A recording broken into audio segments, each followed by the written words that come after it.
அன்புடன் யூடிஐ முருகன். அது கொஞ்சம் சைடில் காட்டுப்பா, அது ஃபுல்லாக இருக்கா சரிதா. தமிழகம் மற்றும் புதுச்சேரியில் சீக்ரெட் ஆபரேஷன் என்பது 2 ஆண்டுகளில் லஞ்சம் இல்லாத தமிழகத்தில் புதுச்சேரியை உருவாக்க சீக்ரெட் ஆபரேஷன் செய்து வருகிறோம் ஐயா. இன்னைக்கு இந்த லஞ்சம் என்கிற புற்றுநோய் பெரிய அளவில் பரவிவிட்டது. அதை தடுக்க மாவட்ட ஆட்சியர் மூலமாகவும் முதலமைச்சர் மூலமாகவும் நடவடிக்கை எடுத்து வருகிறோம். இந்த சீக்ரெட் ஆபரேஷன்னா என்னன்னு கேட்டீங்கன்னா, ஆகாய மார்க்கமாக மத்திய அரசு, மாநில அரசு, உளவுத்துறை மற்றும் வெப்சைட்டு, சிஐடி ஆபீசர்கள், secret operation special CID, CBI special unit முதல் ஆகாய மார்க்கமாக படம் எடுத்து சம்பந்தப்பட்டவர்களை விசாரித்து, ரகசியமாக விசாரித்து, லஞ்ச வாங்கினார்களா இல்லையா என்பதை ஆராய்ந்து நடவடிக்கை எடுத்து வருகிறோம். இருந்தாலும் லஞ்சம் ஒழியல.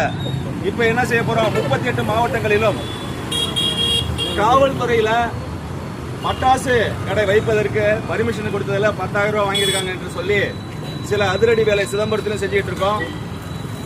மற்றும் தமிழகம் முழுவதும் உள்ள 38 மாவட்டங்களிலும்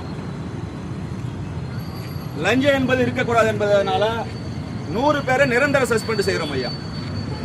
நாங்கள் சாதாரண ஆளு, கடவுள் கொடுத்த வேலை, மக்களுக்காக நல்லது செய்கிறோம். முப்படை தளபதி ராணுவ வீரர்கள்லாம் இதில் இணைஞ்சிருக்காங்க. ராணுவத்தில் ஓய்வு பெற்றவர்களும், உச்ச நீதிமன்றத்தில் ஓய்வு பெற்றவர்களும், சிபிஐ ஸ்பெஷல் யூனிட் முன்னாள் இன்னாலும் ரகசியமாக இந்த லஞ்சத்தை ஒழிக்க ஆதரவு தராங்க ஐயா. எங்களோட வேலை மாவட்ட ஆட்சியத்தை சொல்றோம். இன்னைக்கு மங்களம்பேட்டையில் பத்திரப்பதிவுத்துறையில் லஞ்ச லாவணின்னு ஒரு கம்ப்ளைண்ட் கொடுத்தோம். ஒருவரை மட்டும் விசாரிக்கணும்னு சொன்னாங்க. நாங்கள் ரிட்டர்ன் அதை வாங்கி, ஐயா ஒருவர் விசாரிக்கிறது இல்லை, மொத்தமாகவே உங்களை சிபிஐ விசாரிக்க தயாரா, நிரந்தர சஸ்பெண்ட் செஞ்சிருவோம்னு சொல்லி நாங்கள் பேசி வருகிறோம் ஐயா.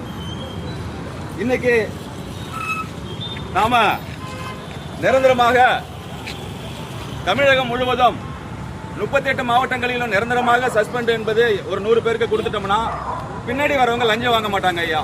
அதனாலதான் அந்த லஞ்சம் இல்லாத இந்தியாவை உருவாக்க சீக்ரெட் ஆபரேஷன் என்பதை செய்து வருகிறோம் என்பதை மனமார்ந்த நன்றியை தெரிவித்துக் கொண்டு, இனி வரும் காலங்களில் எல்லாம் மக்கள் யாருக்கும் லஞ்சம்ங்கிறத கொடுக்காதீங்க, அன்போடு தெரிவித்துக் கொள்கிறோம்.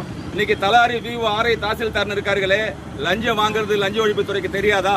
இன்னைக்கு ஹெல்மெட் போடலாம் வழக்கு, புடிச்சு வழக்கு, மது அறிந்து வந்தா புடிச்சு வழக்கு. ஆனால்